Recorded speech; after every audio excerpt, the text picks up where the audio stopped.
Hello नमस्कार दोस्तों, कैसे हैं आप सभी। एक बार फिर से आप सभी का स्वागत है आपके अपने यूट्यूब चैनल प्रॉफिट स्टडी में। तो आज की इस वीडियो में हम बात करने वाले हैं रेलवे अप्रेंटिस 23-24 सेशन के अंतर्गत। आप सभी को पता है कि रेलवे के डिफरेंट डिफरेंट डिवीजन जोन की तरफ से आपको अप्रेंटिसशिप का भर्ती का नोटिफिकेशन देखने को मिला है। उसी में से पर्टिकुलर आपका एक डिवीजन है बीएलडब्ल्यू, बनारस लोकोमोटिवर्स बनारसी। इसमें हर साल आपको क्या होता है कि 374 पोस्ट पे रेलवे एक्ट अप्रेंटिस का नोटिफिकेशन जारी करता है। और ये जो डिवीजन है बहुत सारे स्टूडेंट के लिए स्पेशल है। स्पेशल और खास बोलने का मतलब ये है कि इसमें आपका 10th पास के लिए भी अप्रेंटिसशिप का नोटिफिकेशन जारी किया जाता है। जी हाँ, हर साल इसमें 10th और आईटीआई दोनों तरह के एजुकेशनल क्वालिफिकेशन वाले कैंडिडेट के लिए रेलवे क्या करता है कि अप्रेंटिसशिप का भर्ती निकालता है। इस साल भी निकला, 23-24 का भी भर्ती निकल चुका है, जिसमें टोटल 374 पोस्ट है। अब 374 पोस्ट में अगर क्वालिफिकेशन आप देखोगे, मतलब डिस्ट्रीब्यूशन का, तो इसमें 374 पोस्ट में आपका जो 300 पोस्ट है वो आईटीआई वालों के लिए रखा जाता है और मात्र 74 पोस्ट आपका रखा जाता है 10th वालों के लिए। तो ऑल ओवर इंडिया से हजारों कैंडिडेट ने फॉर्म अप्लाई किया है। तो सभी कैंडिडेट के मन में डाउट है कि सर इसका जो कट ऑफ है वो कितना जाएगा, कितना परसेंट कट ऑफ है। तो हम मान सकते हैं कि हमारा बीएलडब्ल्यू में सिलेक्शन हो पाएगा या फिर नहीं हो पाएगा। इससे क्या होगा कि हमें एक अनुमान लग जाएगा कि मेरा बीएलडब्ल्यू में होगा या फिर नहीं होगा। इससे हम आगामी जो दूसरा रेलवे अप्रेंटिस का भर्ती है वैसे हम उसका फॉर्म भरेंगे, और अगर हमें पता चल जाएगा कि अगर मेरा नहीं होगा तो उसका फॉर्म भरेंगे, और अगर पता चल जाएगा कि हमारा इसमें हो जाएगा तो हम दूसरे रेलवे डिवीजन का फॉर्म नहीं भरेंगे। तो आज की इस वीडियो में हम बात करने वाले हैं कि बीएलडब्ल्यू बनारस 374 पोस्ट का कट ऑफ कितना जा सकता है, एक्सपेक्टेड कट ऑफ। और एक बार आप याद रखिएगा कि प्रॉफिट स्टडी के ऑफिशियल यूट्यूब चैनल पे जो आपको एक्सपेक्टेड कट ऑफ हम बताते हैं, 99% वही कट ऑफ आपको रेलवे की तरफ से भी देखने को मिलता है। एग्जाम्पल के तौर पर आप ईसीआर का जाके देख लो, ईसीआर पटना का जो एक्सपेक्टेड कट ऑफ हमारे द्वारा बताया गया, सेम टू सेम वही कट आपको रेलवे बोर्ड ने भी वहां पे रिलीज किया। ठीक है, तो चलिए वीडियो की शुरुआत करते हैं। इससे पहले जो लोग भी चैनल पे फर्स्ट टाइम है, सब्सक्राइब नहीं किए, सब्सक्राइब करके बेल बटन ऑन कर दीजिएगा ताकि रेलवे से related A to Z information आप सभी को मिलती रहे। डिस्क्रिप्शन में आपको टेलीग्राम ग्रुप, व्हाट्सएप ग्रुप का लिंक मिलेगा, जरूर जरूर कनेक्ट हो जाएगा। हर तरह का लेटेस्ट अपडेट आपको वहां पे भी देखने को मिलते रहता है। तो सीधे चलते हैं इसका ऑफिशियल नोटिफिकेशन पे और एक एक ट्रेड का हम कट ऑफ आपको डिटेल से बताएंगे। तो देखिए, जैसा कि आप सभी देख रहे हैं, फाइनली इसके ऑफिशियल नोटिफिकेशन पे आ गए हैं। भारतीय रेल बनारस रेल इंजन कारखाना बनारसी। यहाँ पे देखिए, कार्यालय महाप्रबंधक कार्मिक जो आपका नोटिफिकेशन है 26 अक्टूबर 2023 के डेट में नोटिफिकेशन आया था, जिसमें आईटीआई और नॉन आईटीआई के सभी बच्ची जो है 46वां बैच एक्ट अप्रेंटिस के लिए जो फॉर्म है वो अप्लाई किए थे।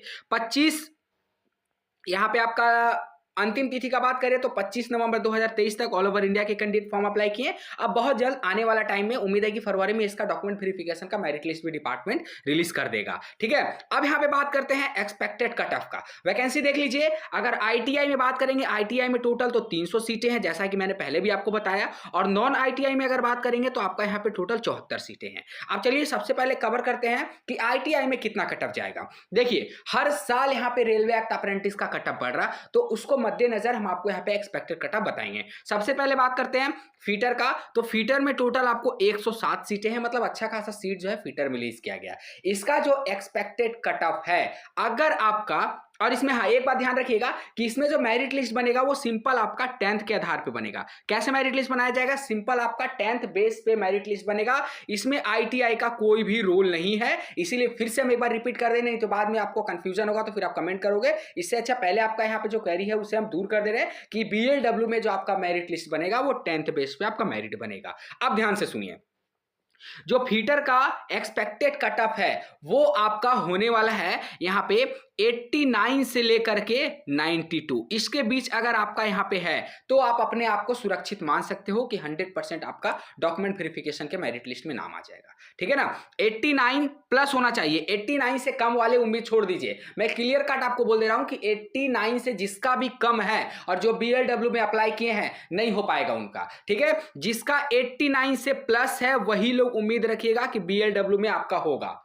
आईटीआई बेसिस पे। ठीक है, 10th वाला का तो हम इसके बाद देखेंगे। ये आपका फीटर का हो गया। नेक्स्ट यहाँ पे बात करते हैं कारपेंटर का। तो कारपेंटर का मात्र यहाँ पे 3 सीट है, तो कम से कम इसका अगर कट ऑफ आपका जाएगा तो 85 प्लस आपका कट ऑफ जाएगा, इससे कम वाले का नहीं हो पाएगा। ठीक है, चलिए पेंटर का बात करते हैं तो पेंटर में आपका 7 सीट है, मिनिमम इसका कट ऑफ जो जाएगा 86 प्लस जाएगा पेंटर का, ठीक है ना। चलिए नेक्स्ट स्टेट के बारे में बात करते हैं, मैकेनिस्ट। मैकेनिस्ट में अच्छा खासा सीट है, 67 सीट निकाला गया है। फिर भी अगर इसका बात करें तो ओवरऑल आपका जो कट ऑफ जाएगा 87 प्लस जाने वाला है मैकेनिस्ट का भी, इससे कम वाले का बिल्कुल भी नहीं हो पाएगा, उम्मीद रखना भी बेकार है इसमें, ठीक है ना। वेल्डर, अब वेल्डर का बात करते हैं तो वेल्डर का जो आपका कट ऑफ जाएगा मिनिमम अगर हम मान के चले तो आपका 84 प्लस अगर आपका है तो आप उम्मीद से रख सकते हो, ठीक है। उसके बाद यहां पे बात करते हैं इलेक्ट्रीशियन। अब इलेक्ट्रीशियन में मात्र 71 सीट है, 71 सीट के अकॉर्डिंग अगर यहां पे बात करेंगे तो आपका इलेक्ट्रीशियन में 92 प्लस वाले यहां पे उम्मीद रखिएगा। जिसका 91 है वो भी उम्मीद मत रखिएगा कि आपका इसमें हो पाएगा। 92 या फिर 92 से ऊपर वाले कैंडिडेट बीएलडब्ल्यू में अगर आप अप्लाई किए हैं तो आप डीवी के लिए तैयार हो जाइए, आपका सिलेक्शन मैं बोल दे रहा हूं कि आपका सिलेक्शन 100% हो जाएगा, ठीक है ना। चलिए ये तो फाइनली हम लोगों ने क्या किया कि आईटीआई का कवर कर लिया 300 सीट का। अब यहां पे बात करते हैं 10th का, 10th बेस पे अर्थात नॉन आईटीआई पे जो फॉर्म अप्लाई हुआ है।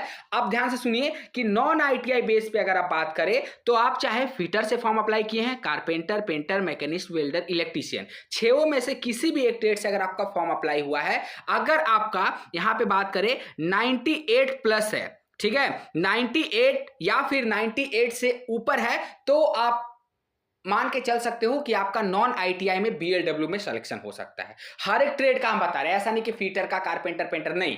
98 प्लस कहने का मतलब है कि इसका जो कट ऑफ आपका रहेगा 98 से लेकर 100 के बीच आपका रहेगा नॉन आईटीआई का, जो सिंपल 10th बेस से फॉर्म अप्लाई किए हैं, ठीक है। इतना अगर आपका है तो आप चांस रख सकते हो सिलेक्शन के लिए। अगर इतना आपका नहीं बन रहा तो उम्मीद छोड़ दीजिएगा, बीएलडब्ल्यू में आपका नहीं हो पाएगा, ठीक है। बाकी आप हमें कमेंट बॉक्स में कमेंट करके बताइएगा कि आपने आईटीआई से फॉर्म अप्लाई किया है या फिर नॉन आईटीआई से किया है और आपका एवरेज और ट्रेड क्या है, ठीक है। चलिए आज के लिए इतना ही, फिर से मिलेंगे आपसे नई भर्ती नई जानकारी के साथ। इसी तरह का पल पल का अपडेट पाने के लिए चैनल को सब्सक्राइब करके बेल बटन ऑन कर दीजिएगा। तब तक के लिए जय हिंद, जय भारत।